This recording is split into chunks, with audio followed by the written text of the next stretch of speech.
Os seus sacerdotes transgridem a minha lei e profanam as minhas coisas santas. Entre o santo e o profano não fazem diferença, nem discernem o imundo do limpo, e dos meus sábados esconde os olhos, e assim sou profanado no meio deles.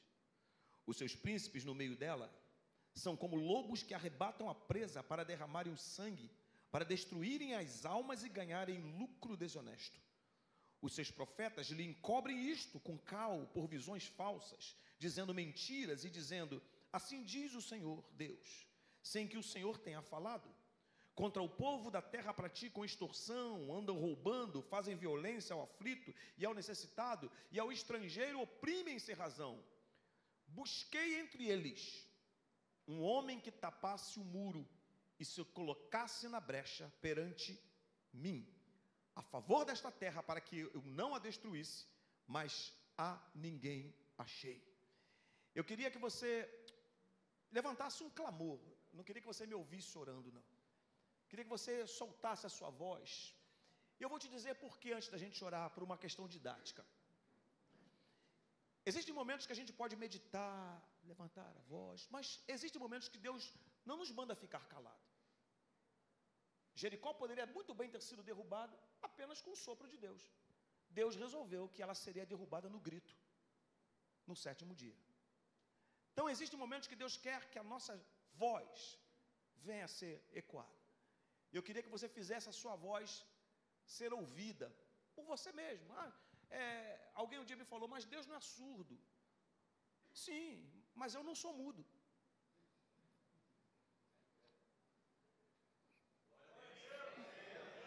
Amém? Amém, está resolvido. Deus não é surdo, mas eu não sou mudo. Então, se Ele me diz para clamar, Ele não está falando de forma simbólica, Ele está falando de forma literal. Então a gente vai clamar a Deus, para que esse momento seja um momento muito ímpar. Hoje estarei falando, dando continuidade à mensagem de ontem, e mais uma vez eu repito, eu não quero que você apenas me escute, eu quero que nós juntos ouçamos a voz de Deus. Você pode erguer as suas mãos e a sua voz nessa hora. Pai bendito, assim como a chuva e a neve que descem do céu e para lá não torna sem antes, ó Deus, regar a terra, fecundá-la, dando semente ao que semeia, Senhor Deus, e pão ao que come. Assim a palavra que sai da tua boca, ela não volta vazia para ti, sem antes fazer aquilo que te apraz, sem antes fazer aquilo para o qual foi designada. Cumpre o teu desígnio nesta noite no meio desses homens. Cumpra o teu desígnio, Senhor, em nome de Jesus, porque esta palavra não voltará vazia, Senhor. Meu Deus, em nome de Jesus, dá-me no abrir da minha boca a palavra, para com intrepidez eu faça conhecido o mistério do teu evangelho, e que eu possa fazê-lo com ousadia, como me cumpre fazer, Senhor, porque a tua palavra, Deus, penetra, Pai, muito mais do que qualquer espada alguma de 2 gumes, a ponto de dividir a alma do espírito, juntas e medulas. Tua palavra é apta para discernir os pensamentos e as intenções do coração, e não há criatura alguma que fique encoberta diante dos olhos daquele a quem temos que prestar conta. Pelo contrário, todas as coisas estão descobertas e patentes diante do Senhor. Revela corações, ajuste mentes, ó Deus, reordena a conduta, Senhor, e que o teu nome seja exaltado, que esse ambiente seja fechado para toda intervenção demoníaca e humanidade não tratada, mas que seja totalmente livre para o livre fluir do teu Espírito Santo. Nós nos submetemos à veracidade da tua voz, no poderoso nome do Senhor Jesus. Alguém diga um amém, glorifique o nome dele, bastante à vontade na presença do Senhor. Aleluia, glória a Deus. Pode se assentar. Eu estou falando sobre o perfil do homem que Deus está buscando, ou que Deus busca. E eu preciso fazer uma reconfiguração no que eu havia prometido ontem. Quem esteve aqui ontem? Dá um amém aí, levante a mão. Opa, glória a Deus, glória a Deus. Glória a Deus. Você não vai sair sem me dar um abraço hoje não, né? Não. Te procurei lá fora ontem, mas eu fiquei sabendo que tinha compromisso. Eu sabia, eu fiquei sabendo. Não deu tempo nem de murmurar, já me avisaram, não, ele precisou sair. Mas que bom rever todos vocês aqui, já de de algumas décadas, né? E eu louvo a Deus por isso. Não, é de muito tempo, né? De longas datas. Mas, queridos, eu falei para vocês ontem que o texto, ou no texto, Deus não está procurando um homem, com um artigo indefinido. Ele diz, busquei entre eles. Eles quem?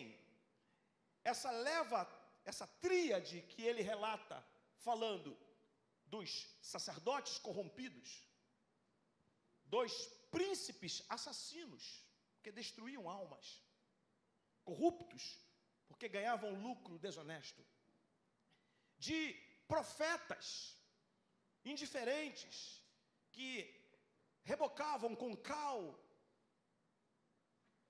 erros, pecados, como se nada estivesse acontecendo, falando que Deus havia falado quando Deus não havia falado.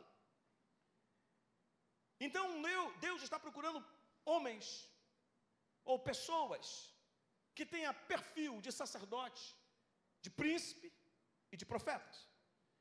E ontem eu falei sobre o perfil do sacerdote.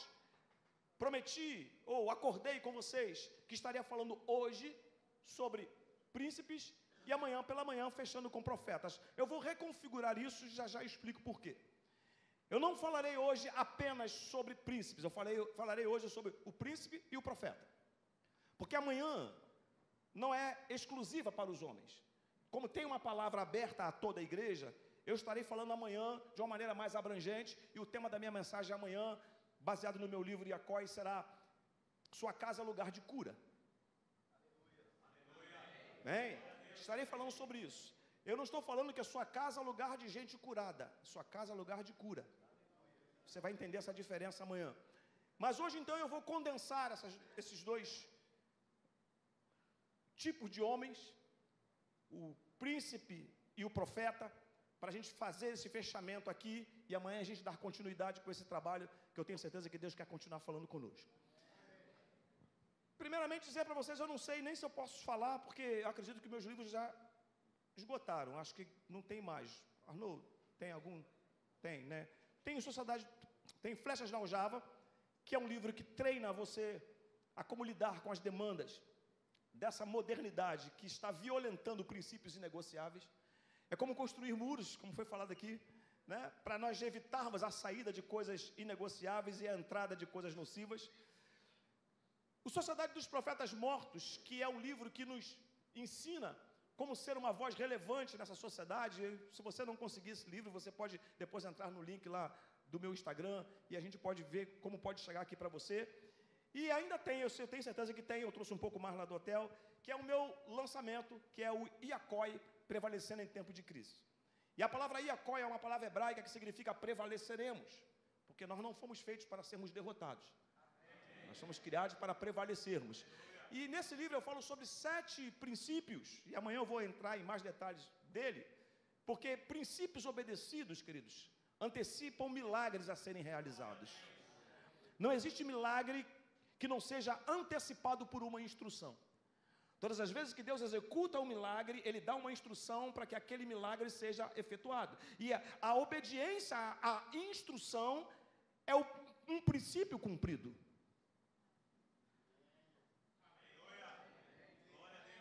O lado de cá está mais animadinho hoje, né? Eu gostei dele de lado de cá também, viu? O lado de cá estava melhor ontem, mas o lado de cá veio para se vingar de ontem. E eu queria que a gente entendesse isso. Você vai perceber Deus abrindo o mar vermelho, dando antes uma instrução. Você vai ver Deus enviando fogo do céu, quando Elias clama, mas dando a instrução para restaurar o altar. Você vai ver Deus derrubando Jericó, mas dando a instrução para que se rodeasse durante 6 dias e só falasse no 7º dia. Enfim, Deus sempre dá instruções, transforma água em vinho, mas antes dá instrução para que se enchesse as talhas de água. Nós precisamos entender que Deus é um Deus de milagres, mas Deus é um Deus de princípios. E uma vez que o princípio é quebrado, a crise se instaura. É exatamente isso que eu falo nesse livro. E hoje eu queria, deixando aqui de lado um pouco o livro e entrando no livro dos livros, que é o que mais importante tem nessa noite, que é a palavra do Senhor, dizer para você que Deus, Ele sabe muito bem o que Ele está buscando e onde Ele deve encontrar. Ele disse, eu busquei entre eles, no meio do povo. Além deste povo, eu quis encontrar no meio dos sacerdotes, no meio dos príncipes e dos profetas, alguém que se colocasse na brecha, alguém que se colocasse, se posicionasse por mim, alguém que se colocasse e fizesse algo, fosse o que eu vou falar daqui a pouco, um interventor de contextos desagradáveis. Alguém que não ficasse apático vendo a coisa acontecer, a semelhança de Davi, como ministrei ontem, que chega em Ziclag e vê a coisa pegando fogo e não fica parado reclamando do fogo, mas consegue entender em Deus o que ele precisava fazer para apagar o fogo. Porque às vezes a gente está vendo a circunstância e nós ficamos apáticos apenas falando da circunstância. E como eu disse ontem aqui, o pior de uma guerra não é o que você está vendo ou ouvindo, é o que você está ignorando. É o que eu não estou vendo. E isso tudo que eu estou construindo com você aqui tem a ver com o que eu quero falar agora. Porque nós estamos vivendo no meio de uma sociedade muito apática. No meio, me permita essa expressão aqui, entre nós, homens, de uma frouxidão moral. Onde nós não estamos entendendo que o nosso papel, ele é preponderante. De que biologicamente falando, nós somos machos, e ser macho é uma questão biológica, mas ser homem é uma questão de caráter.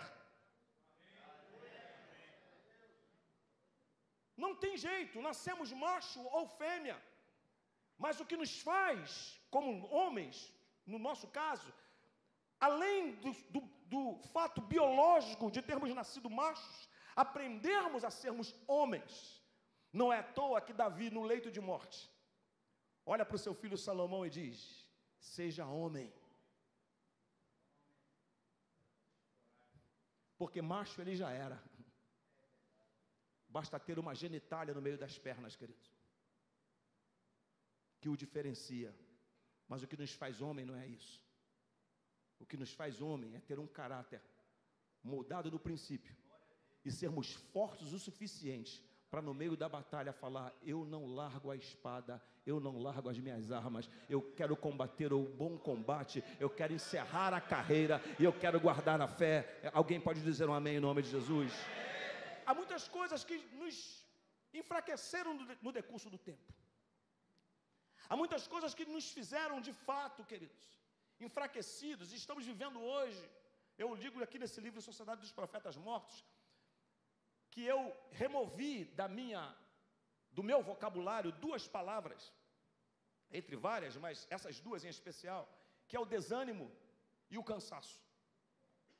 Não que eu não fique cansado, não que o desânimo não me ataque, mas eu não posso admiti-lo.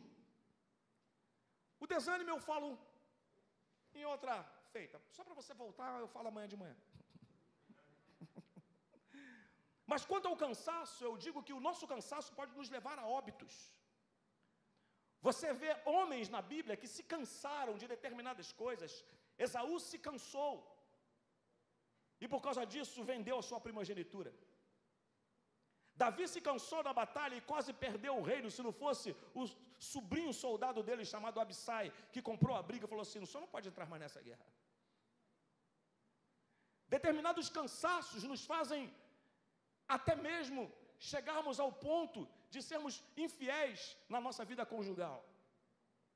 Foi o cansaço de Sansão que fez ele entregar o segredo para Dalila.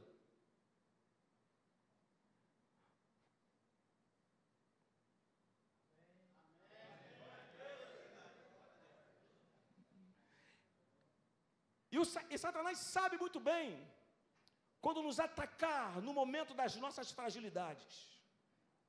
Quando foi que ele atacou Jesus lá no deserto? Quando ele teve fome. Eles conhecem, não é à toa que a Bíblia diz que ele anda ao derredor, rugindo como um leão. Esse andar ao derredor é uma pesquisa de campo, querido. Quando Paulo diz assim: não deis lugar ao diabo, essa palavra lugar no grego é topos, da onde vem a palavra topografia, que é aqueles profissionais que ficam medindo o terreno para ver o que podem construir ali.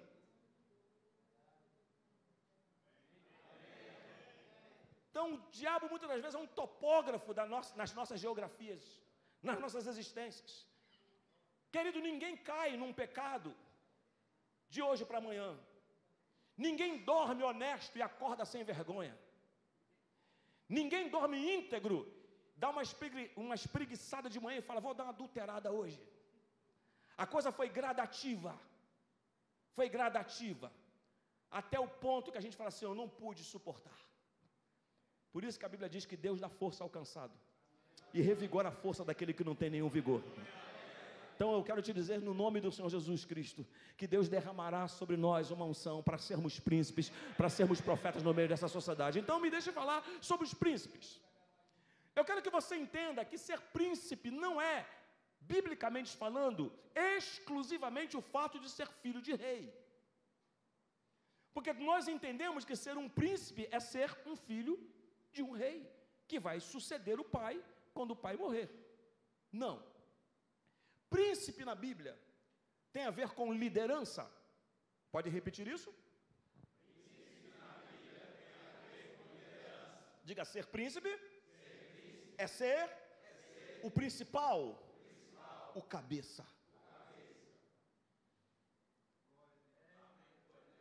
Todo mundo aqui sabe que a monarquia de Israel veio logo depois do livro de Juízes, quando Samuel ordena ou consagra Saul, quando o povo se rebela contra Samuel. Estamos juntos nisso? Então só lá em Samuel você vai encontrar Deus ungindo um rei. Mas antes disso não havia. Os juízes vieram um pouco dentro desse contexto, mas antes todo o povo era liderado por príncipes ou principais, cabeças ou líderes. Deus mandou fazer isso. No capítulo 1 do livro de Números, Deus ordena a Moisés que faça o censo de todas as tribos de Israel, todas as 12 tribos, e falou, de cada tribo você vai se prover de um homem. E no capítulo 1, versículo 16, lista esses 12 homens e diz, e esses são os príncipes de Israel. Então não eram filhos de reis. Quando Moisés queria comunicar ao povo, não precisava juntar todo o povo, bastava pegar os príncipes, bastava pegar os líderes. A ausência de um príncipe, ou a ausência de um principal, ou a ausência de um cabeça, ou a ausência de uma liderança, desconfigura a família. A ausência de um líder, de um cabeça, de um príncipe ou de um principal desconfigura um processo familiar. Em síntese, pastor, família que não tem líder é uma família desconfigurada. E eu quero dizer uma coisa para você, querido. Eu quero falar numa estatística minha, do Instituto MAJ, M-A-J, Marcos Antônio Joaquim. Digo eu, não, Senhor, que 90% dos problemas familiares, dos problemas que temos em casa, está repousado sobre a ruína de uma coluna de liderança. Porque líderes não são necessariamente aqueles que mandam. Líderes são aqueles que influenciam através de uma atitude. Diga, líder não é necessariamente o que manda, mas o que influencia através de uma atitude. Diga, e a profundidade da minha influência depende da qualidade da minha atitude. Repita o que eu disse. Eu achei legal que vocês ficaram sérios e falaram, deixa comigo, eu vou matar essa no peito, vamos embora. Não, eu fiz de brincadeira, mas a síntese é essa. Quais são as duas prerrogativas de um líder? Atitude e influência. Se você anotar isso, tá bom. Atitude e influência. Líder é aquele que influencia através de uma atitude. Mas a profundidade da minha influência depende da qualidade da minha atitude. Se eu tenho uma atitude, querido, de mau caráter, frouxa, descomprometida, irresponsável, eu não tenho influência na minha fala. Eu não tenho influência na minha presença.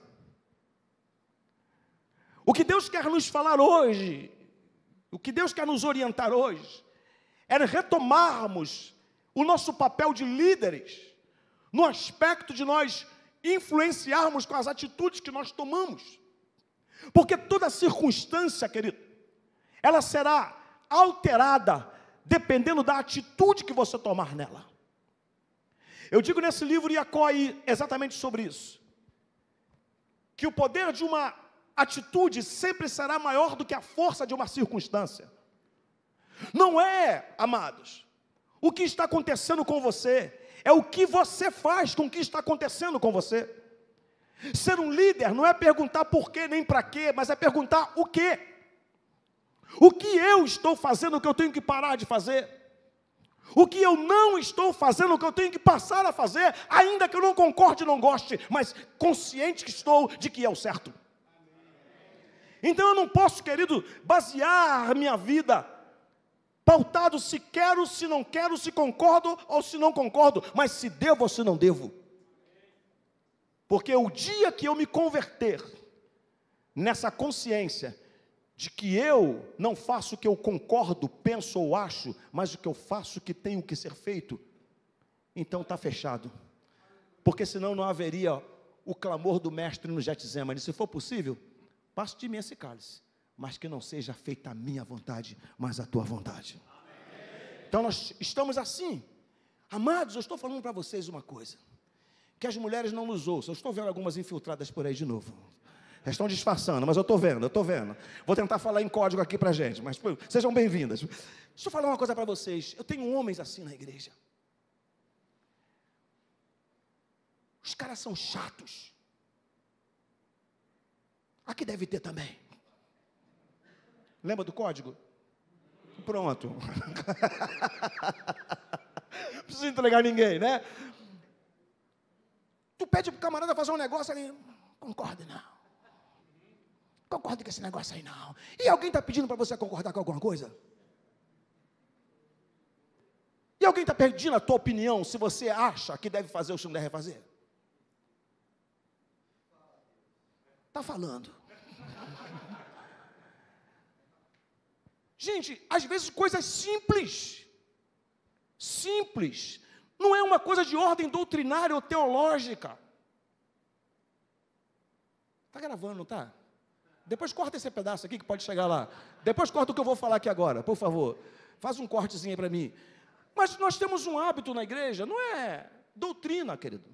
As pessoas compram um carro, aí levam a chave para orar. Fala, pastor, gratidão a Deus.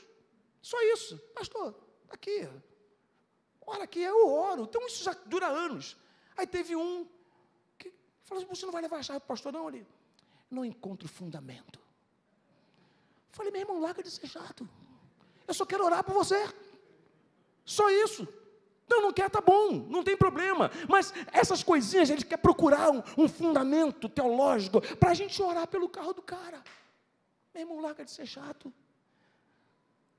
Talvez você já esteja chateado disso, mas dá uma olhada para os dois e fala assim: larga de ser chato. Fala para ele. Tem uns aqui que disseram assim: era tudo que eu queria nessa conferência. Você está me entendendo, amados?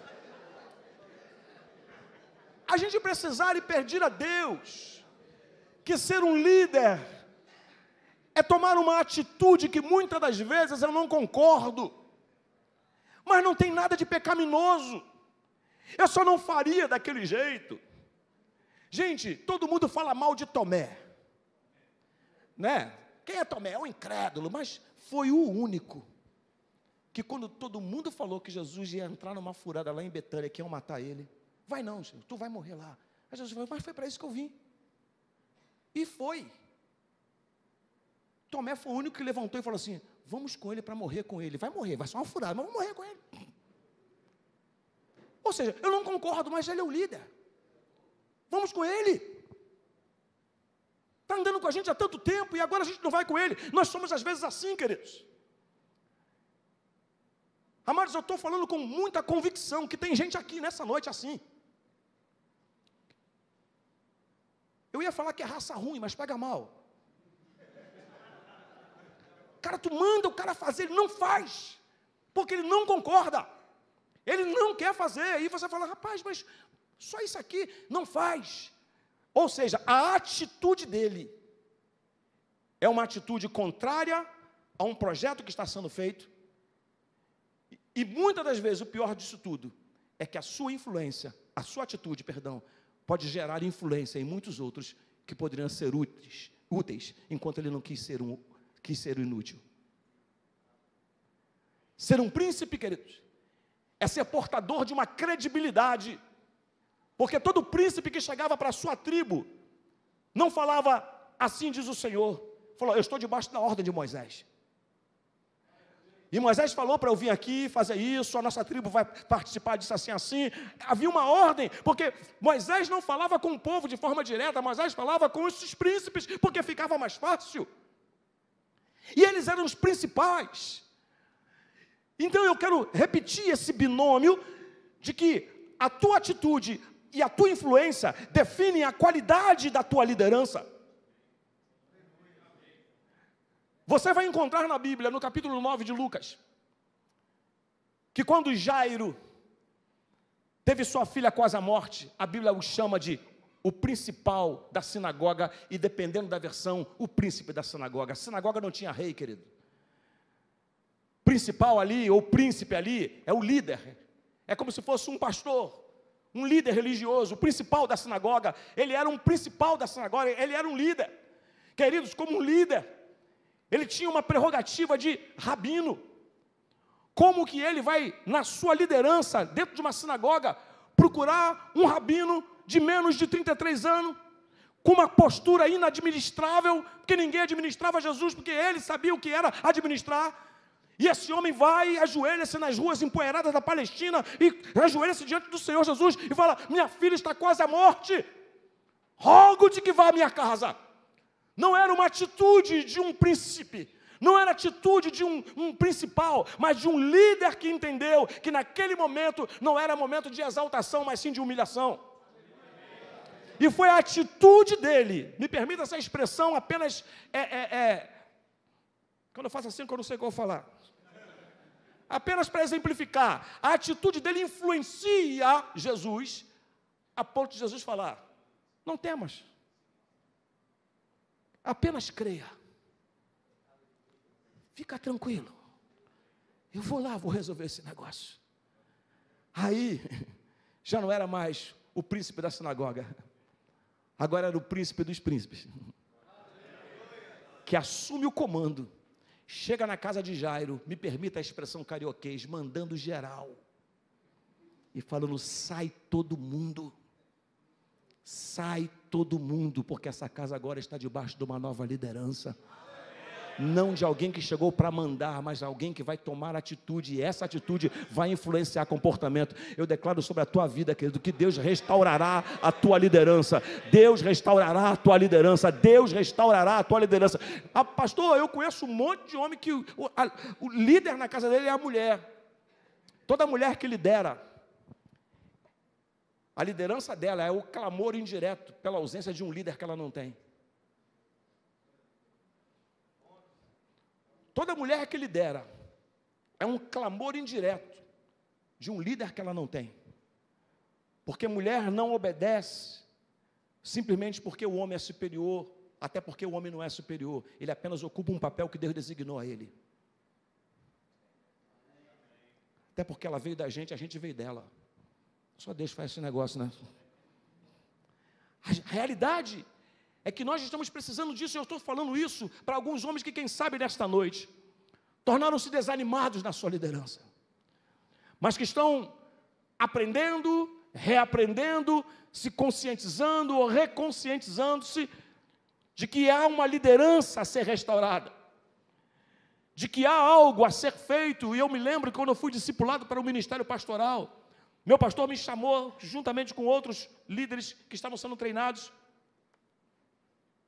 para uma reunião, e a primeira coisa que ele falou na reunião foi, pode começar a reunião. Ficou um olhando para o outro, como é que pode começar a reunião? Começar a falar o quê? Eu falei, não, eu sei que vocês não sabem como começar, porque nada começa sem uma figura de liderança estabelecida.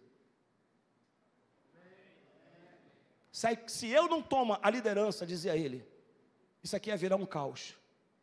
Tem que haver um, querido. Tem que haver um.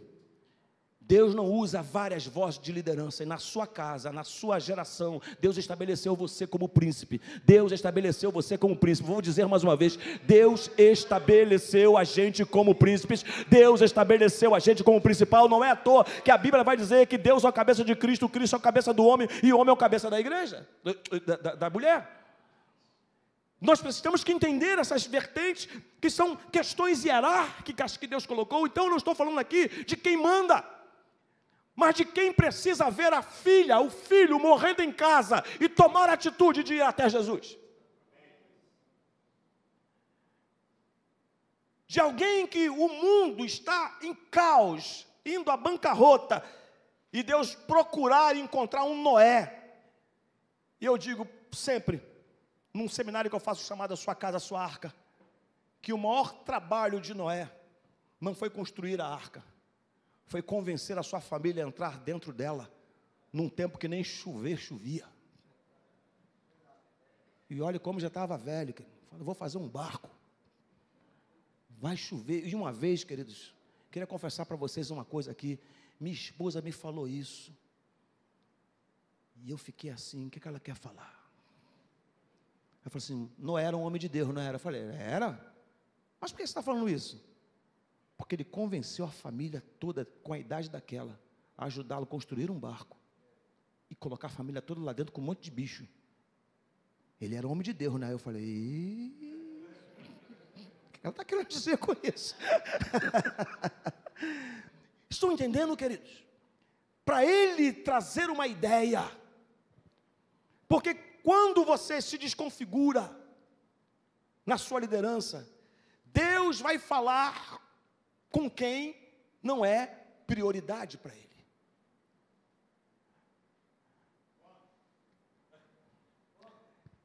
Quando eu erro, falho, sou omisso na minha liderança, Deus vai falar com vias secundárias e não primárias.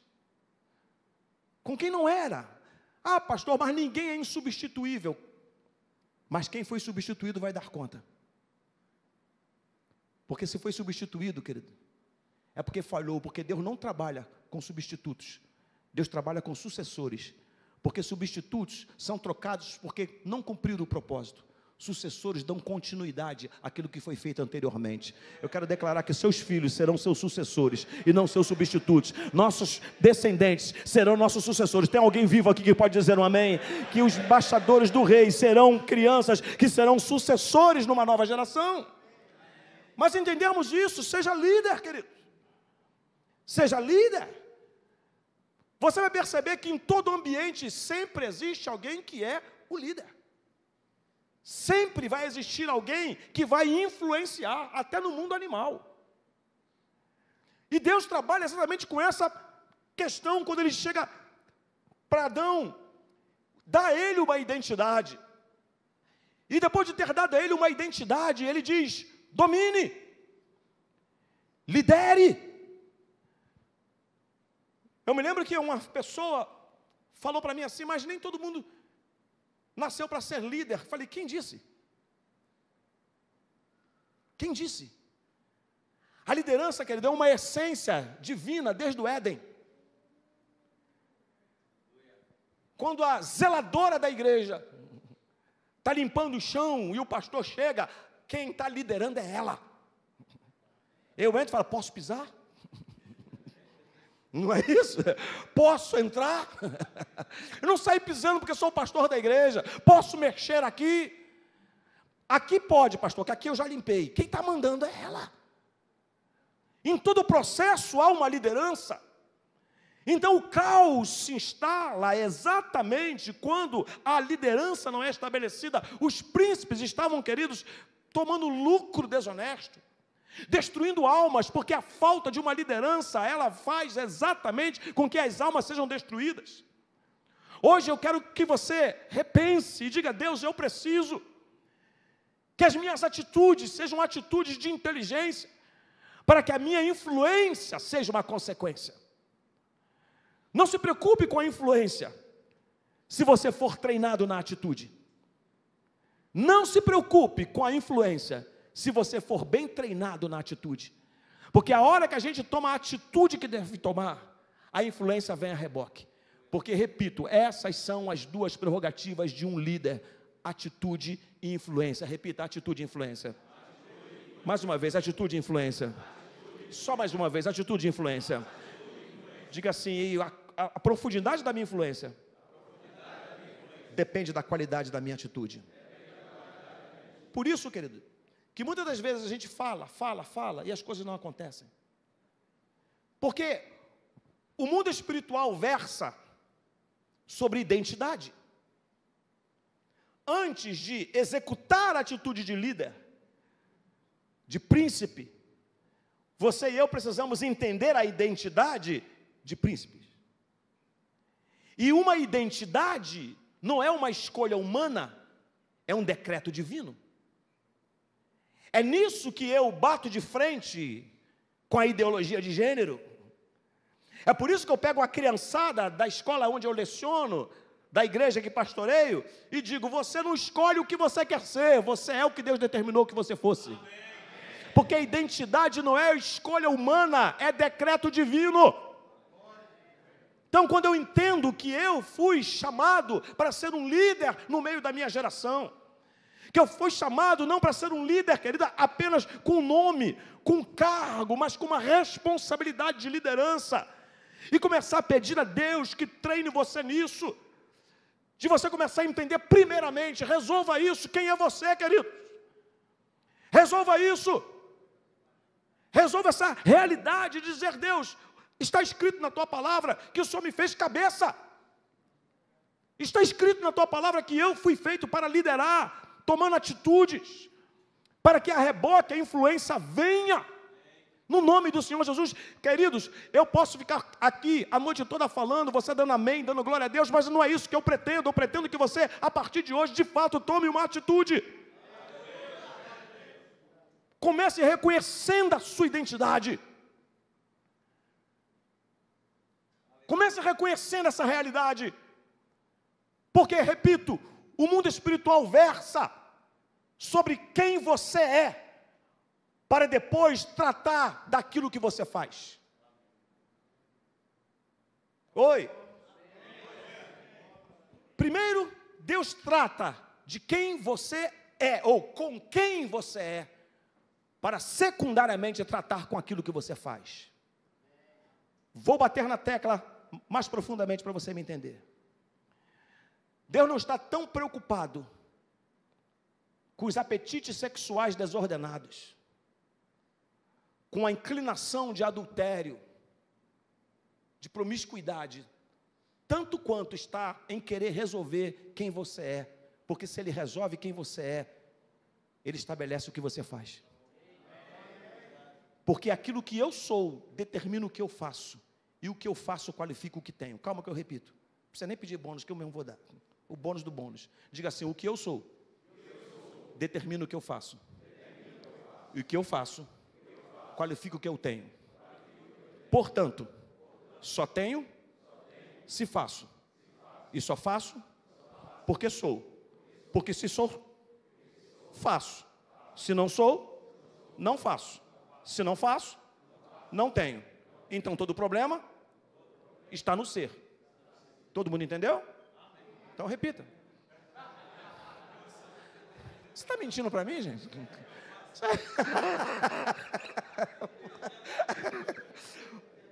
Vamos lá. Os três, está gravando. Os três verbos mais importantes da vida: ser, fazer e ter, necessariamente nessa ordem. O que eu sou determina o que eu faço, querido. O que eu faço qualifica o que eu tenho. Talvez você esteja nessa intermediária, querendo parar de fazer determinadas coisas e não consegue. Querendo fazer determinadas coisas que deveria fazer e não consegue. Vivendo Romanos, capítulo 7, versículo 15, quando Paulo diz: o bem que eu quero fazer, se eu não faço, o mal que eu não quero, está sempre diante de mim. No versículo 22 ele diz: de acordo com o homem interior, eu tenho prazer nas leis de Deus, mas eu vejo nos meus membros outra lei que batalha contra a lei do meu entendimento e que me prende debaixo da lei do pecado. Paulo disse isso. O apóstolo Paulo disse isso. Porque ele estava naquele momento focado no fazer. E eu faço, o que eu faço resulta daquilo que eu sou. Quem é que disse que a fofoca é o problema na igreja? Não, é o fofoqueiro. A Bíblia diz, sem maldizente, apaga-se as contendas, sem lenha o fogo se apaga, sem maldizente cessa a contenda. O problema não é a maledicência, tira o maledicente, é quem ele é. Vocês estão entendendo? É o que eu carrego dentro de mim. Eu me lembro que eu estava dando uma aula e eu usei uma expressão que deu a impressão que eu ia xingar. Aí uma criança falou, tio, eu falei, o que foi? Você achou que eu fosse xingar? Pareceu, tio. Sabe que esse criança não foi assim? Pareceu, tio. Falei, que ia escapar. Falei, filha, deixa eu te dizer uma coisa. Usei até uma redundância, só pode escapar para fora aquilo que está preso dentro. Não tem perigo de escapar palavrão, porque não está aqui dentro. Não vou deixar escapar um palavrão, não tem aqui dentro. Eu não deixo escapar o que eu não tenho. Por isso que Jesus falou assim, lá veio o príncipe deste mundo. Não era filho de rei, era o principal do mundo, que nada tem em mim. Resolva a tua identidade, quem você é. E a reboque, o que você faz e o que você tem, será resolvido. Posso fazer uma pergunta aparentemente tola? Não deixar, eu também ia fazer assim mesmo. O gato mia porque é gato porque mia? Eu já vi que não é tão tolo assim. O gato mia porque é gato porque mia? Ele mia porque é gato. Vocês estão com o pastor? Vê agora, observe só ver. Vocês concordam com o pastor? O pecador peca porque é pecador porque peca?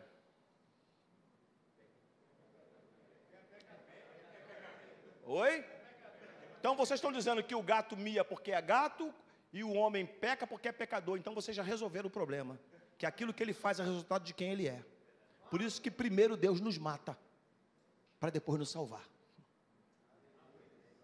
A gente morre, querido, é enterrado nas águas do batismo, ressuscita em novidade de vida, porque aquele que está em Cristo, nova criatura é. As coisas velhas se passaram, eis que tudo se fez novo. O fazer vem depois do ser. Se Deus resolve a tua identidade, Ele resolve aquilo que a gente faz. Alguém diga um amém nessa noite, em nome do Senhor Jesus. Sermos príncipes. Pode aplaudir o Senhor, a Ele a glória, a Ele o louvor, a Ele a honra, para todo sempre. Resolva. Jairo olha e diz, é comigo, sou eu o líder, sou eu o principal. Olhe para a sua casa, querido, diga, eu vou resolver isso. Olhe para a sua casa e fala assim, eu sou o homem da casa, não é homem. Querido, a hora que a gente tem que bater na mesa, fala, quem manda nessa casa sou eu, a tua autoridade já foi embora há muito tempo. Porque quem é, não precisa provar, senão Jesus teria transformado a pedra em pão. Se tu és filho de Deus, transforma as pedras em pão. Ele não fez isso, ele sabia que ele era. Porque lá no Jordão, Jesus já tinha falado, esse é meu filho amado, na frente de todo mundo. Ele já foi para a tentação resolvido de quem ele era. E o diabo sempre vai trabalhar, homem de Deus. Quem me dera que você não demorasse mais 20 anos para me convidar de volta. É um lero para você me convidar. Eu não tenho tempo para falar isso aqui, mas eu queria só rapidamente dizer uma coisa. O diabo está diuturnamente atacando a tua identidade. Porque se ele desconfigura quem a gente é, ele paralisa o que a gente tem que fazer. O problema é esse. Coisas que você talvez tenha ouvido na sua casa, que desconfiguraram você internamente. Hoje isso acaba, hoje isso acaba. Porque Deus é um Deus restaurador de identidade. E eu não sou o resultado de uma circunstância, eu sou o resultado de uma construção divina. E ainda que tenha sido desconstruído, Ele é capaz de reconstruir, Ele é capaz de restaurar, Ele é capaz de reformar. Mas assuma essa mentalidade de príncipe. Não mate a sua própria alma. Não destrua a sua própria psique, a sua própria alma. Por isso que a Bíblia diz que todo o vosso espírito, alma e corpo sejam conservados irrepreensíveis. Não é corpo, alma e espírito, é necessariamente nesta ordem, espírito, alma e corpo. A alma fica nessa zona intermediária, mas se espiritualmente nós estivermos resolvidos, a nossa alma ela é sarada. Eu libero essa palavra sobre a tua vida. Que às vezes a gente pensa que um homem ferido é apenas uma frouxidão. Não, querido. É um estratagema do inferno para nos paralisar. Eu achei que eu viria para cá para ministrar um seminário que eu tenho, chamado Acabe, o pai dos homens fêmeas. Um dia eu volto aqui, se Deus quiser. Estou jogando uns lera assim para poder ser convidado de novo. Já não estou, né? Para vocês pressionarem, entendeu? Lá de cá, aqui, ó, tá bom? E eu falo sobre isso. Preste atenção em Acabe. Ele era o rei, mas quem resolvia era a mamãe Jezabel. Era um homem que era ferido na sua alma, a tal ponto de falar para Josafá assim: eu tenho um profeta aí que só fala mal de mim. Não chama ele não, que ele só sabe falar mal de mim. Olha a imagem dele, querido, porque quando você tem uma imagem resolvida, o que falam a teu respeito não altera, porque você sabe quem você é. Uma criança chegou para mim e falou assim: tio, está falando que eu sou feia, aquela coisa de criança. Eu peguei o meu celular, chamei ela na frente da turma e falei assim: tira um pedaço desse chocolate. Ah, que é isso, tio? Eu falei: tira um pedaço desse chocolate. Aí ela ia bater a mão e falou: não, na boca. Que é isso, tio? Eu falei: que é isso, o quê? E a criançada rindo: porque isso aqui não é um chocolate. Eu falei: ah, então você não vai comer, não vai engolir, porque não é um chocolate. Sim, a hora que você souber quem você é, você não vai engolir o que os outros falam. Pronto. Então entenda essa questão, dizer: Deus, quem eu sou diante do Senhor? Querido, porque a hora que Deus fala que a gente é, até quando Ele esculhamba a gente é bom. Não é verdade? Não é bom quando Deus dá aquela esculhambada, a gente fala assim: Ele está falando isso para me acertar. Ele está falando isso para me ajustar. Ele está falando isso porque eu sei que nele eu posso tomar jeito, mas entenda isso.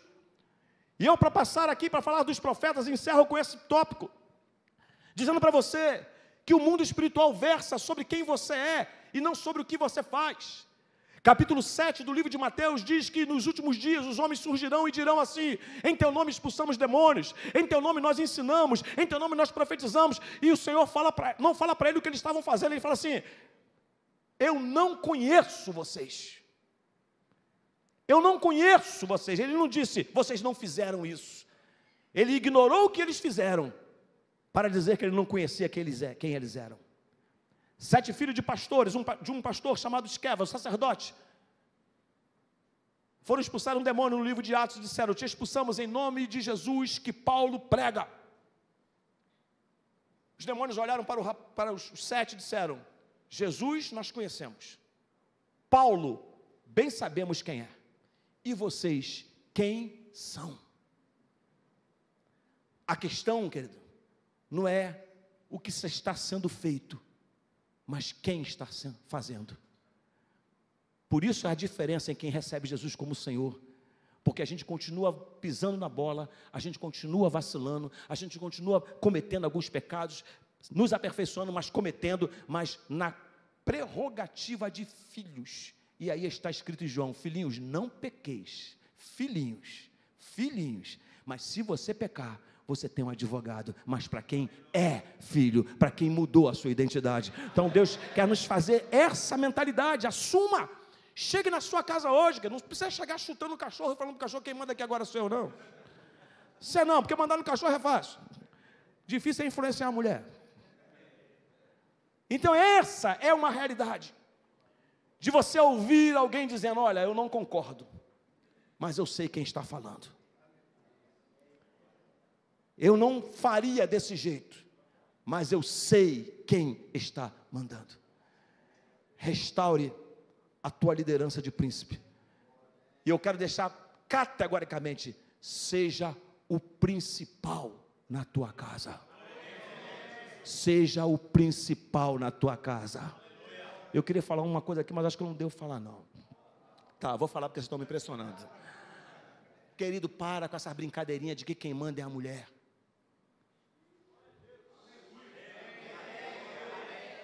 Não brinca com coisas assim. É que o homem é o cabeça, mas a mulher é o pescoço. Para de palhaçada.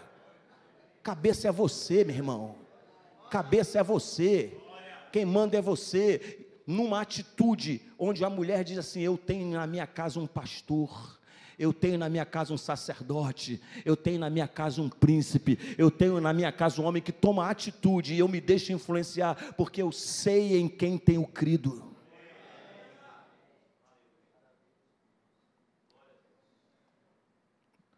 Aguenta mais um pouco? Vamos para o profeta? Profetas, assim como príncipes, líderes, eles influenciam através da atitude. Profetas são portadores e transmissores de uma mensagem. Pode repetir isso? Profetas, portadores, transmissores de uma mensagem. Queridos, ser portador de uma mensagem é ser um receptor do céu. Só que entre portar uma mensagem e transmitir uma mensagem, é necessário interpretá-la. Quando eu sou um portador de uma mensagem, eu preciso interpretar essa mensagem para transmiti-la. Eu quero que você entenda uma coisa aqui nesse contexto. Tudo que Deus resolve na terra, Ele resolve por intermédio de atitudes proféticas. Sempre há uma intervenção profética. E como eu disse ontem, ser profeta não é predizer o futuro, não é falar vai acontecer isso, é também trazer para a terra o que está no coração de Deus no céu. É ser um intérprete, porque todo profeta legítimo começa a sua prédica com a seguinte expressão: assim diz o Senhor. Não deseja, eu profetizo que isso vai acontecer na tua vida, quando Deus não me mandou. Era o que eles estavam fazendo. Era o que eles estavam falando, querido. Tem hora que um profeta traz uma mensagem que não é boa, porque profetas são pessoas desagradáveis. O profeta chegou, vai ter problema, gente. Ele vai condenar alguém. E a gente fica calado, porque a gente sabe que a gente está no vacilo. A gente sabe disso. E ele chega e traz, não para vergonha, mas para promover uma atitude, para fazer com que as pessoas comecem a entenderem a ausência de voz profética. Capítulo 28 de Provérbios, 29 de Provérbios, verso 18 nos ensina isso. Que onde não há profecia, o povo se corrompe. Então a corrupção dessa geração, dessa nova geração que está chegando, queridos, não é por causa da astúcia do diabo, mas é pela ausência de voz profética. Pais, homens, líderes, profetas na sua casa, eles evitam o estabelecimento de uma corrupção, entenda isso. Porque uma voz profética, querido, não é algo que eu ouço no momento, é algo que ecoa para a minha eternidade. Por isso que eu não tenho medo, eu tenho orientado aos pais sobre isso. Nesses dias aí eu andei conversando com alguém. Eu não tenho medo que os meus jovens entrem na faculdade, porque faculdade não desvia jovem, apenas revela o que ele já portava dentro dele e a gente não sabia. Porque Babilônia nunca foi um problema para Daniel, pelo contrário, Daniel foi a resolução para Babilônia. Quando tinha um problema, chamava Daniel. É o que nossos filhos portam dentro deles. É o que a nossa descendência porta dentro deles. Seja hoje, em nome de Jesus, uma voz profética. Alguém que de fato não se anule, não se omita no seu papel, não passando um reboco de cal, quando a realidade está bem ali. Há uma necessidade de nós portarmos essa mensagem e, ao mesmo tempo, sermos pessoas que, uma vez interpretando o que Deus quer, possamos transmitir essa realidade. Então, entenda uma coisa, queridos. Amanhã eu falo com mais detalhes, mas além dos livros, eu tenho minha rede social. Meu Instagram, meu canal, Pastor Gabriel, toda semana está lá comigo na noite de ensino. Está lá comigo, daqui, na noite de ensino, às 21h30, a quem eu agradeço. Quem aqui já é inscrito no meu canal? Você não quer ir para o céu, não, quer? Só tem uns ali que vão gostar. Então, agradeço aquela verdade. Depois, porque para mim é importante que você se inscreva, depois eu digo por quê. Não é só para ter seguidores, é porque eu sempre digo, não adianta a gente estar numa trincheira de reclamação. Meu Deus, o mundo está assim, e não fazer nada. A gente divulga, já percebeu que a gente divulga um monte de coisa que não presta na internet? Olha só que coisa diabólica, mas a gente não divulga uma palavra profética. Então, nesse canal eu trabalho sobre essa questão, e eu disse há pouco tempo sobre essa questão, de que nós temos que ter uma voz profética, no aspecto de interpretar, e há uma aula lá, elas ficam gravadas, que eu falo que a transmissão é melhor que a transferência. Está no meu livro Sociedade dos Profetas Mortos. Você pode repetir isso? De novo. A tua palavra não pode ser a transferência de uma informação, mas a transmissão de um legado. Porque quando você transfere, quem recebeu fica com, e quem deu fica sem. Mas quando eu transmito, o que recebeu passa a ter a mesma coisa que eu tenho. Por isso que você não fala de doença por transferência, mas doença transmissível. Quem transmite, continua, apenas passou para frente. E Paulo disse assim para Timóteo: o que eu ensinei a você, transmite a outros homens. Que transmitam a outros homens. Em síntese, Timóteo, seja uma voz profética de transmissão. Queridos, uma vez, deixa eu entregar o pastor Mateus aqui, para quem não sabe, pastor Mateus é meu filho, aquele moço bonito ali. Puxou o pai. Puxar essa mãe ia ser mais bonita ainda. Uma vez eu estava numa conferência, ele foi ficar com um colega, filho de pastor também, mesma idade. Eu estava no hotel, e ele, pai, vou lá para a casa do fulano de tal, vai, beleza. Quando chegou aí no hotel, eu liguei para o pastor e falei: pastor, Mateus já chegou aí? Que ele falou que vai para aí. Tá. Não, está aqui, fica tranquilo. Está aqui com o João, tá, beleza. Daqui a pouco o Mateus me liga e falou: ô pai. Falei: o que foi, rapaz? Confia em mim, não? Falei: confio, por quê? O senhor foi falar com o pastor Ivan, se eu cheguei lá mesmo? Falei: eu confio em você, eu não confio no diabo. Ô pai, mas eu já estou grande. Já era maior de idade. Falei: mas ainda é meu filho? E eu não tenho a expressão, no meu tempo era assim. Eu estou aqui. Ah, no meu tempo, tu está aqui, teu tempo é agora. Falei: e olha bem, eu falo isso que isso não é constrangedor para ele, pelo contrário, é didático para todos. Eu falei para ele assim: eu tive uma responsabilidade quando você nasceu, de te ensinar a ser um filho. Você cresceu, eu te ensinei, estou te ensinando a ser um homem. Hoje ele é casado, ainda não era. Quando você se casar, eu vou te ensinar a ser marido. E quando você tiver filho, eu vou te ensinar a ser pai. Porque eu tenho um legado profético de transmitir o que eu tenho. Alguém recebe isso em nome de Jesus? Porque nossos filhos são continuidade melhorada da nossa história. E eu declaro profeticamente, eu profetizo sobre vocês, que os seus filhos serão melhores que vocês, que nossos filhos serão melhores do que nós. Alguém pode dizer um amém em nome de Jesus? Porque eles são a continuidade da nossa história. Mas transmita. Ele e o irmão mais velho foram ordenados ao ministério pastoral agora em abril. Já estão fazendo algumas coisas no meu lugar. E eu estou torcendo para que faça melhor. Eu estou torcendo para que as coisas que eu fiz que não deram certo, que eles façam e dê certo. Eu estou torcendo para isso. Eu quero, queridos, que eles olhem para o meu casamento e digam: eu quero ter um casamento igual ao do meu pai, dali para cima. Então, quando eu brigo com a minha esposa, quando eu me desajusto com a minha esposa, não é apenas um desajuste entre duas pessoas, pode ser o adoecimento de uma descendência que não quer ter uma casa como aquela.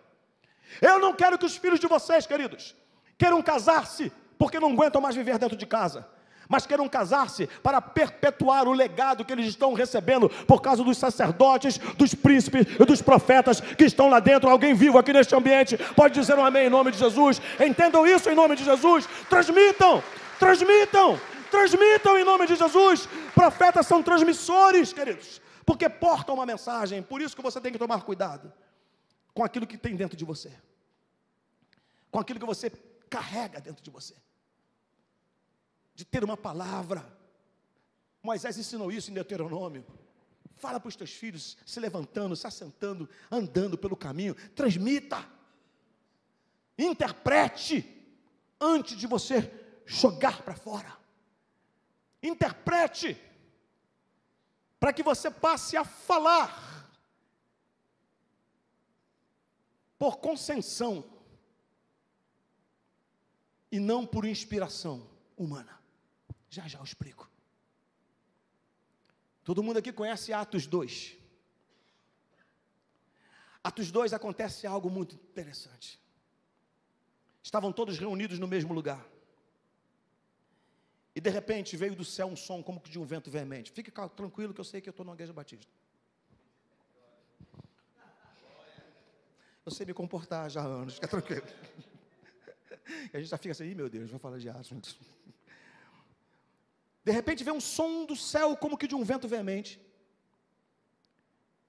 E foram vistas línguas como que de fogo, pousadas sobre a cabeça de cada um. Está escrito. E todos foram cheios do Espírito Santo. E passaram a falar em outras línguas, conforme o Espírito Santo concedia que falasse. E a gente sabe que as línguas estranhas ali foram a língua dos estrangeiros que estavam presentes naquele momento. Mas eu vou retrocedendo. Diga você, para a gente ajustar nosso ofício profético. Entenda que primeiro a gente tem que se assentar para aprender a ouvir. Porque estavam todos reunidos no mesmo lugar. E veio do céu. Não da boca de um pregador, mas veio do céu. Um som como que de um vento veemente. Encheu toda a Peniel. Encheu toda a casa. Encheu o lugar. Depois que eles ouviram, eles viram línguas como que de fogo. Porque no reino, você só vê o que precisa quando ouve o que deve. Quem não sabe ouvir, não vê o que precisa. Quem não se assenta para ouvir, Deus fala comigo. Mas quem ouve, vê. Quem ouve, vê, e quem vê, sabe falar. Mas veio ouvir, veio ver, mas antes deles falarem, a Bíblia diz que foram cheios do Espírito Santo e passaram a falar, olha aqui para mim, conforme o Espírito concedia que falassem. Ou seja, o que eles falavam não era uma inspiração humana, mas era uma permissão divina, era uma aprovação divina. Então a sua linguagem dentro da sua casa vai fazer com que você seja entendido e não causador de confusão, porque eles estavam falando e os estrangeiros disseram assim, nós estamos entendendo o que eles estão falando na nossa língua. Detalhe, sobre as grandezas de Deus. Hoje é uma noite de término de pequenez, de diálogo na sua casa, mas de grandeza de Deus falada, conforme o Espírito Santo concede que fale, na voz profética concedida pelo Espírito Santo. Alguém está vivo neste ambiente me entendendo? Diga, Deus me ajude para que eu fale e seja entendido, porque este é o grande problema. Diz para mim que não é, querido. Diz para mim que o grande problema na nossa casa não está no campo da linguagem. Quem aqui, vamos no nosso código do sínodo, não? Eu nem falei ainda, vocês já estão concordando. Eu falei isso? Eu não. Quando foi que eu falei? Já lembrou disso? Já ouviu isso? Não, falou, você falou, eu não falei. Falou, eu não falei. Aí fica, eu falei, você falou, não falou, e vira a Babilônia. Confusão. Cura de Babilônia é Pentecostes. Porque em Babilônia as línguas foram confundidas. Mas no dia de Pentecostes, quando o Espírito foi derramado, as línguas foram entendidas. Quando o Espírito Santo chega, tudo se resolve. Eu vou repetir, quando o Espírito Santo chega, tudo se resolve. Vai haver um derramar do Espírito Santo na tua casa, vai haver um derramar profético na tua vida. Só quem recebe isso pode dizer, eu recebo, eu digo amém sobre esta palavra, no nome do Senhor Jesus. Nós precisamos restaurar esse ofício profético, e profeta só sabe fazer uma coisa, gente, falar. Porque eles são, presta atenção, a vista do povo. A vista, ou as vistas do povo, são os profetas. Que heresia é essa, pastor Marcos? Não. Capítulo 29 de Isaías. Quando Deus estava indignado com o povo, Deus falou para o povo, eu fechei os vossos olhos, os meus profetas, eu calei os meus profetas. Quem é da antiga aqui, Sabe que as Bíblias mais antigas tinham 4 folhas em branco no meio, representativas de 400 anos que Deus ficou sem falar com o povo. E pior, querido, não é o xingamento do diabo, é o silêncio de Deus. Não tem coisa pior do que Deus falar: não falo com você mais. Vai ler o Salmo 83, olha o clamor de Davi: Senhor, não te cales, não te emudeças, não te tornes inativo para comigo. Se cala não, Senhor, fala comigo. Fala o que o Senhor quiser, mas fala. Não esconda de mim teu rosto. Porque nós precisamos que a nossa voz seja instrumento de construção. Porque quantas coisas foram destruídas, queridos, por uma linguagem diabólica. Até às vezes bem intencionada, mas diabolicamente inspirada. Às vezes, meu irmão, o teu problema, me tolere ser tão petulante assim, ou aparentemente petulante, porque não é a minha intenção. Talvez o teu e o meu problema esteja exatamente na nossa capacidade de fazer aquilo que a gente quer, quando nós não deveríamos. Às vezes o seu dinheiro, o seu estudo, a sua força, sua capacidade de discutir, de falar, talvez seja esse o problema, porque o diabo, quando tentou Jesus, não tentou no que ele não podia, mas naquilo que ele podia. Ele podia se jogar do monte, se ele quisesse. Ele podia transformar as pedras em pães, mas ele não fez, embora pudesse, mas não deveria. Tem muita coisa que a gente fala que nós não deveríamos, e você tem que ser um sacerdote, na prerrogativa que eu falei ontem, tem que ser um príncipe, na essência do que eu acabei de falar, mas tem que ter uma voz profética de construção, e não de destruição. E profetas sabem muito bem quando devem falar e quando devem se calar, porque você não ganha a briga porque falou por último, mas você ganha quando você se calou no momento certo ou falou no tempo exato. Seja, declare, passe a declarar, cuidado para você não ficar reproduzindo coisas que são destrutivas, e não é fácil, eu sei que às vezes não é fácil, mas nós precisamos vivenciar essa realidade. Eu queria ler algo para vocês, que está aqui no meu livro, sobre ser um profeta, me permita. Eu digo aqui,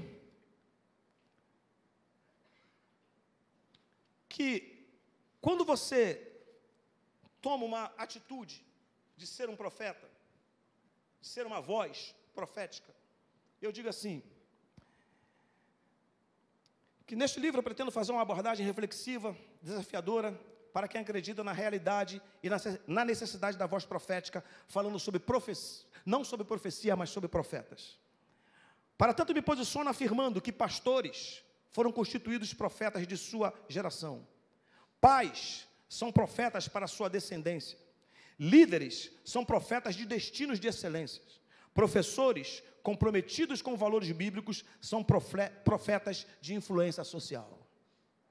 Então você é professor, você é pai, você é um líder, você é um pastor, você precisa ter essa voz profética de influência, de alguém que de fato esteja abrindo a boca dentro de um conteúdo que você carrega, interpretando a hora, o tempo e o modo, e declarando no nome do Senhor Jesus Cristo, assim diz o Senhor, e fazer com que a sua casa tenha essa voz profética, porque, eu repito, a ausência de profetas corrompe o ambiente. O problema hoje, queridos, não é a presença do corrupto, é a ausência do profeta. Porque onde tem voz profética, há problema para quem é instrumento de corrupção. A terra só não está pior, querido, porque a gente está aqui. Que a Bíblia diz que a gente é sal da terra e luz do mundo. O negócio está feio. Se nós não estivéssemos aqui, no poder do Espírito de Deus, do Santo de Deus, sendo sal da terra e luz do mundo, as coisas estariam piores.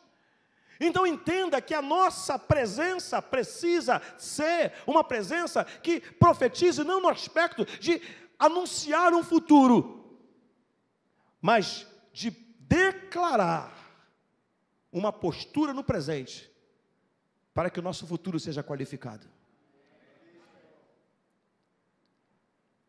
Eu vou fazer uma pergunta e já antecipo que é uma pegadinha. Quem aqui espera um futuro melhor?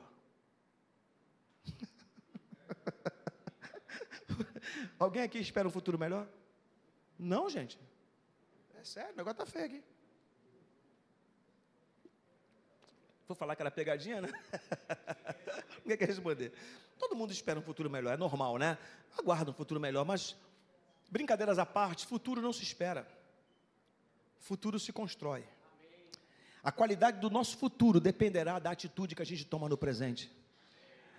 No nome de Jesus, homens de Deus, cheguem em suas casas hoje e comecem a mudar o discurso de morte para a vida, de destruição para a construção.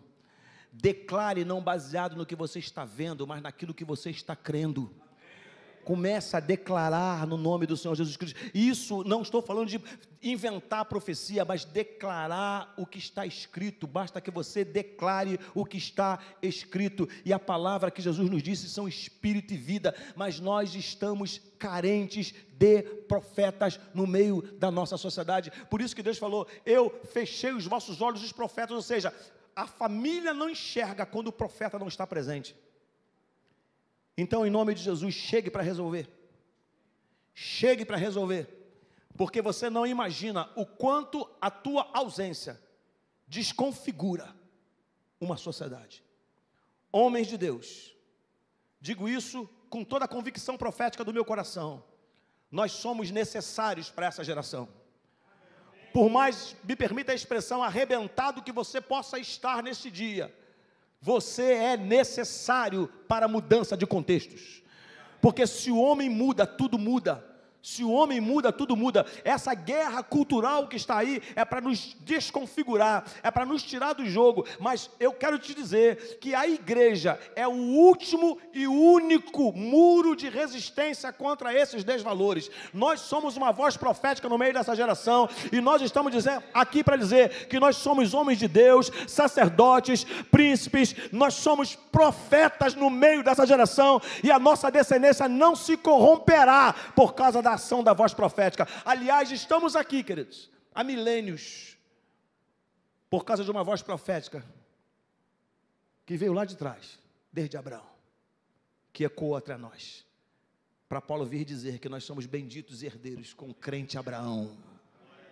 Então, em nome de Jesus, se levante como profeta no meio dessa geração, se posicione como príncipe, como sacerdote, se posicione como sacerdote que intermedia, se posicione como príncipe que lidera, se posicione como profeta que está aqui recebendo para portar uma mensagem, interpretá-la na ação do Espírito de Deus, porque enquanto estou pregando, estou orando para que Deus te dê interpretação, porque Paulo disse para Timóteo, valoriza, considera o que eu estou te dizendo e Deus te dará entendimento.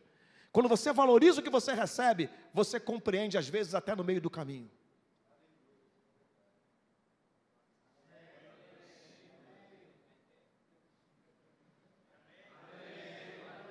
Você entendeu mesmo? Não tinha entendido nada, né? Crente é bom por causa de dar amém. Está vindo de Deus, está bom. Eu digo que às vezes, o que você considera, valoriza, pode não te tratar no momento, mas trata você no meio do caminho. Eu encerro dizendo que Jesus aparentemente contrariou a teologia de Moisés. Vieram 10 leprosos. Quando vieram até ele, ele não orou, ele não levantou a mão, ele simplesmente deu uma instrução, porque toda instrução antecede o milagre.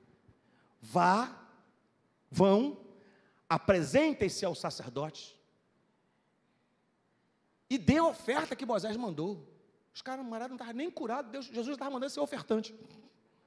Acabaram de chegar na igreja, Jesus mandou ofertar.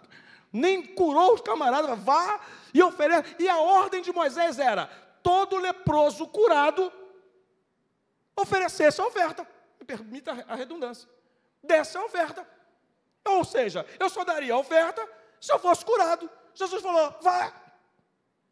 Eles foram. Eu queria conhecer esse camarada, eu vou conhecer esse cara no céu.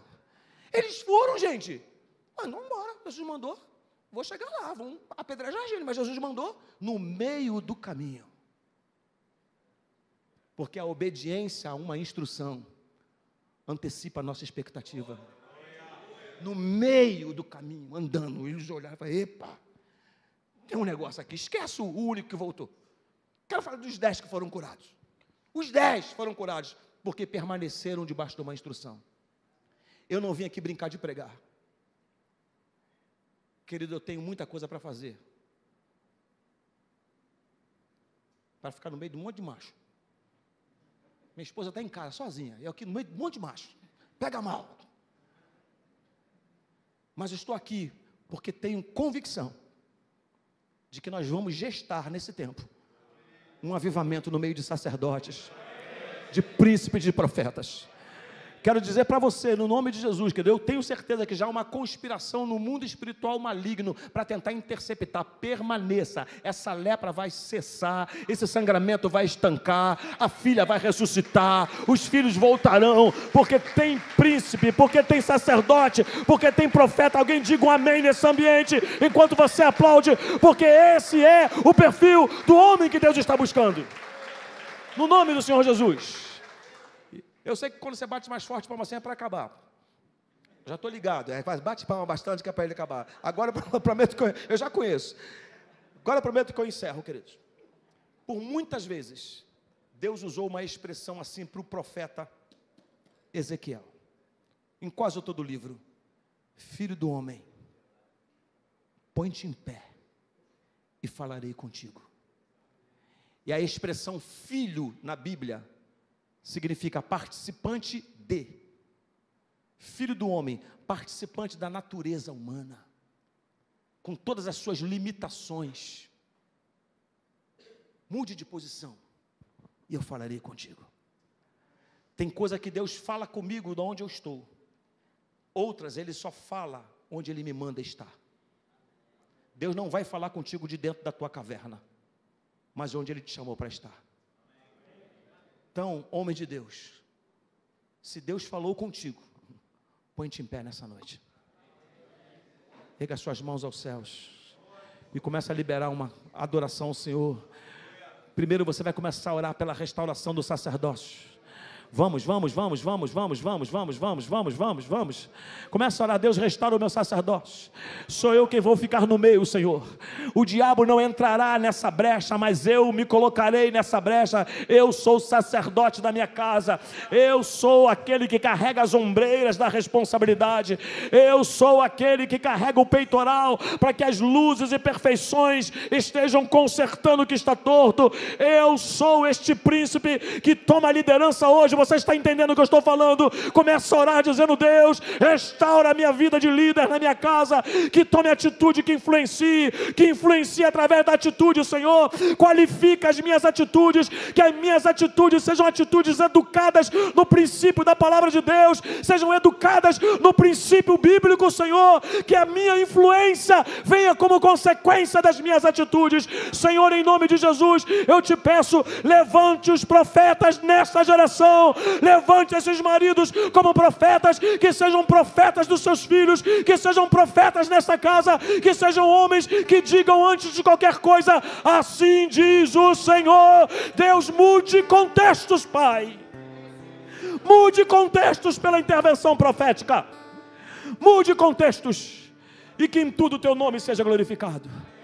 Com as mãos erguidas, diga comigo: Senhor, muito obrigado por termos te ouvido. Eu declaro neste ambiente: eu sou sacerdote. Eu tenho nos meus ombros as ombreiras da responsabilidade. Eu tenho no meu peito luzes e perfeição. Eu sou sacerdote. Eu me ponho no meio. Eu tapo esta brecha.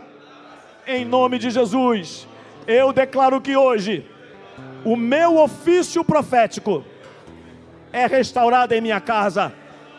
Eu direi: assim diz o Senhor, e verei o contexto mudado. Eu assumo meu papel de príncipe, de líder, de principal, peça na mudança de contexto da minha casa, da minha descendência e da minha geração. Eu declaro: sou um homem forte, sou um homem forte, sou um homem forte, sou um homem com visão de Deus, sou um homem forte, Só os homens fortes ficam à vontade para adorar e glorificar ao que reina, ao que vive para sempre, com vozes de júbilo.